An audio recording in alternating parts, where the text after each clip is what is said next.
Pada kesempatan ini kami hadir untuk memberikan penjelasan terhadap beberapa pendeta yang murtad, pindah agama dari Kristen masuk Islam. Yang menjadi pertanyaan mungkin bagi banyak orang, khususnya jemaat, kenapa mereka sampai pindah agama? Apakah agama Islam lebih benar? Atau agama Kristen punya kelemahan? Sehingga ada beberapa pendeta sampai tersesat dan pindah agama. Pada kesempatan ini sebagai hamba Tuhan saya ingin memberikan penjelasan supaya kita umat Tuhan bisa dikuatkan dan kita tidak terpengaruh dengan apa yang mereka lakukan. Kenapa mereka pindah agama atau masuk Islam, meninggalkan Tuhan Yesus, meninggalkan Injil? Yang jelas yang paling pertama, mereka tidak mengerti Injil. Sehingga dengan ketidakmengertian mereka tentang Injil, makanya mereka dengan begitu mudah beralih meninggalkan Tuhan dengan begitu cepat, tanpa punya pertimbangan yang jelas, tanpa punya pengertian yang benar. Kita lihat di dalam 12 rasul murid Tuhan, ada satu yang bernama Yudas. Ini juga tidak mengerti Injil. Sekalipun dia duduk bersama Tuhan, makan bersama Tuhan, melihat mujizat Tuhan Yesus lakukan, tapi dia tidak mengerti Injil. Pikirannya hanya ke yang lain. Nah, kira-kira seperti itulah beberapa pendeta yang meninggalkan Tuhan Yesus. Kalau mereka mengerti siapa Tuhan Yesus, saya pastikan, saya jamin mereka tidak akan pindah. Karena kita melihat ada begitu banyak rasul yang lain, sampai digorok pun mereka punya leher, mereka tidak akan tinggalkan Tuhan. Karena mereka tahu betul siapa Yesus itu.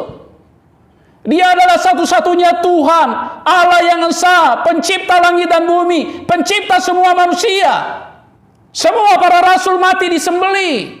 Semua para rasul mati dianiaya. Kecuali Yohanes. Yohanes pun sempat digoreng di Pulau Patmos. Ini menunjukkan bagaimana mereka mengenal, mereka tahu betul siapa Yesus Kristus itu. Mereka kenal betul bahwa tidak ada yang lain. Sekalipun nyawa menjadi taruhannya, bagi mereka tidak masalah. Karena mereka tahu pada waktu mereka mati, pada waktu mereka disembelih, mereka pulang ke surga, saudaraku. Jadi Anda jangan tergoncang melihat pendeta-pendeta yang bodoh, yang tidak mengerti Injil. Jangan terpengaruh, biarkan aja lah mereka. Ya, nggak usah dihiraukan yang begitu-begitu.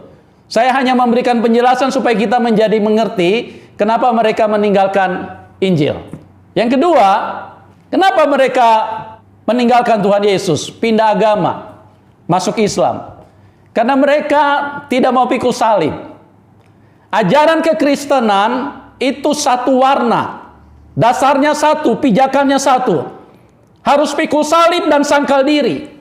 Tuhan Yesus berkata, jikalau kamu tidak mau pikul salib dan menyangkal dirimu, kamu tidak layak menjadi pengikutku.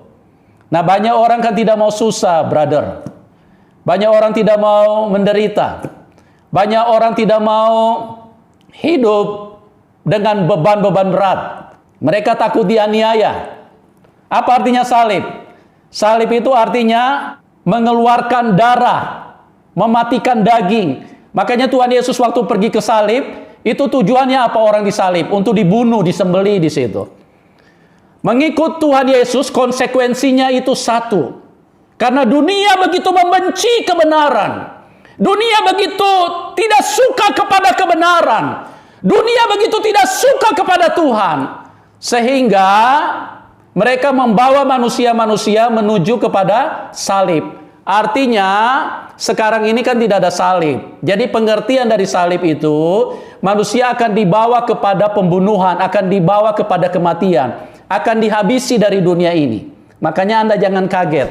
Kalau begitu banyak orang-orang yang menyerang kekristenan, bahkan ada yang mereka sampai membunuh pendeta-pendeta orang Kristen. Itu karena apa? Karena memang itu sudah menjadi dasar daripada orang Kristen. Dasar daripada Injil, dasar daripada kebenaran. Tuhan dengan iblis tidak bisa ketemu. Kebenaran dengan salah tidak bisa ketemu. Kematian dengan hidup tidak bisa ketemu. Pada waktu kehidupan hadir, maka kematian akan menyerang, membunuh. Pada waktu Tuhan hadir, iblis akan menyelam. Pada waktu terang datang, maka gelap akan coba menutupi itu. Itu sebabnya Injil itu terang. Injil itu sesuatu yang jelas. Injil itu adalah kebenaran. Dan Tuhan Yesus sudah tahu itu, makanya dia beritahu kepada murid-muridnya. Kalau kamu tidak mau pikul salib, artinya kalau kamu tidak siap dibunuh oleh karena namaku, jangan ikut aku. Karena dunia pasti tidak suka sama Tuhan Yesus. Iblis pasti tidak suka sama Tuhan.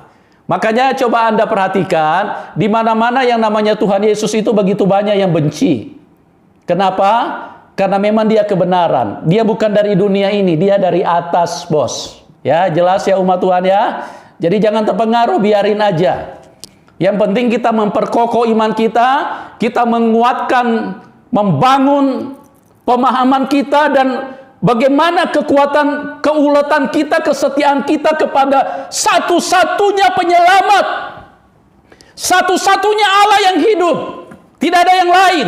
Hanya Yesus Kristus Tuhan. Yang ketiga, kenapa pendeta murtad masuk Islam?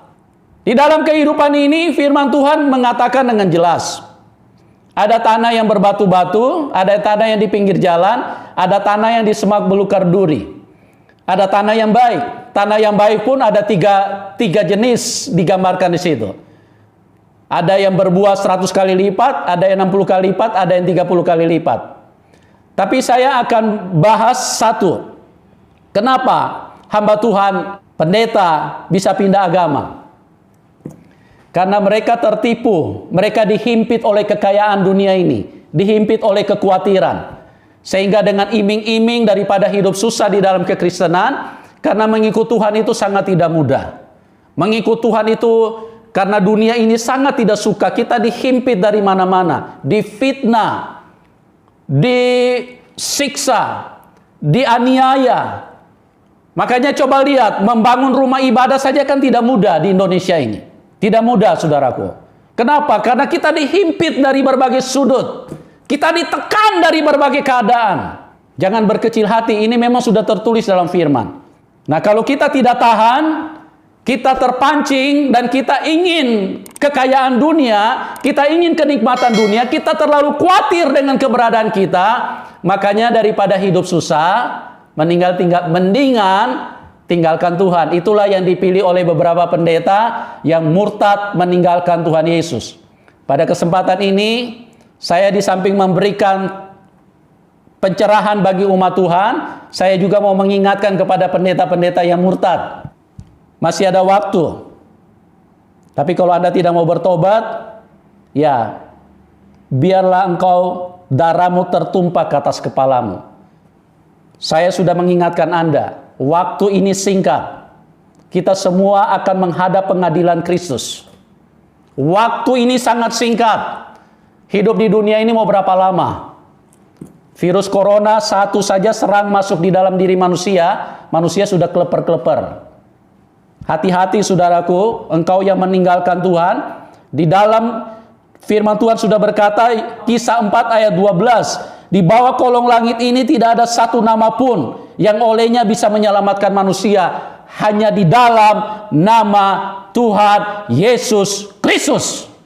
Mungkin ini yang saya bisa sampaikan supaya umat Tuhan menjadi tenang, umat Tuhan menjadi kuat, dan umat Tuhan tetap setia sampai akhir.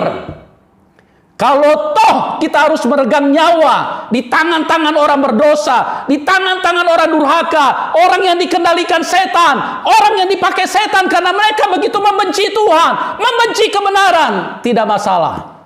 Itu memang sudah ditetapkan oleh Tuhan. Ingat bos, hidup di dunia ini hanya sementara. Begitu kita mati, kalau kita setia ikut Tuhan, kita langsung pindah ke rumah Bapa di surga. Ingat, tidak ada satu agama pun di dunia ini yang pernah berani memanggil Tuhan itu Bapa, kecuali di dalam Yesus Kristus Tuhan.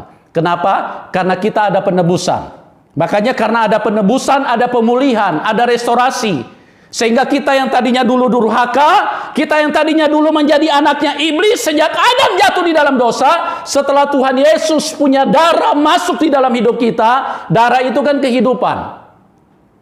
Darah itu kalau kita melihat Kenapa disebut anak kita? Karena darah orang tuanya masuk di dalam dia.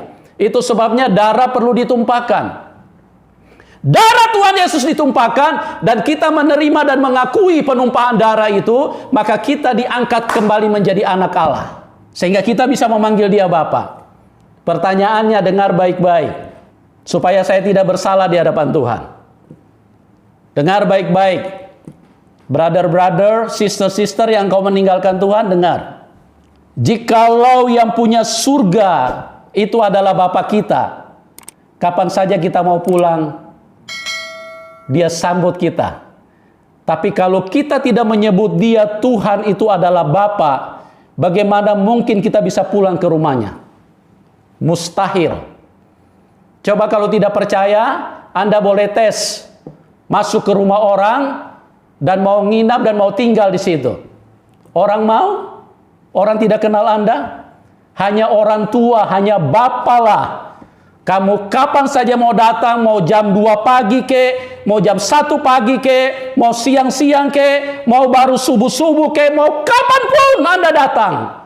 Karena dia Bapa, dia orang tua, pasti Anda bisa bebas masuk dan Anda bisa tinggal di situ.